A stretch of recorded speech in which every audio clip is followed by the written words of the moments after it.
Levantei a mão, não sei nem quem tava olhando, mas tá tranquilo. Você tá vendo? Esquenta, Movila. Tá vendo, Movila? Movila. Dois caras tocando samba da mesma idade, sentado do lado do outro, falei, me apresenta seu amigo. Eu falei, conheço ele não. Conhecendo agora, né? Isso não é um preconceito. Que conversar, Movila. Porque eu achei que apenas... Você quer conversar? Eu conheci o outro, porque o outro tá certo também, louco. Da rua, mas foi onde que eu te conheci. Você toca cavaquinho.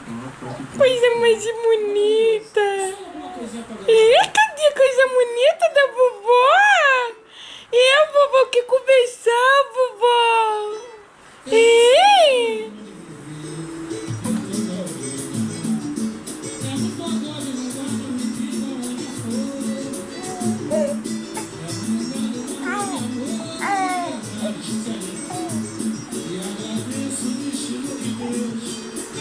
bonita da vovó de conversar.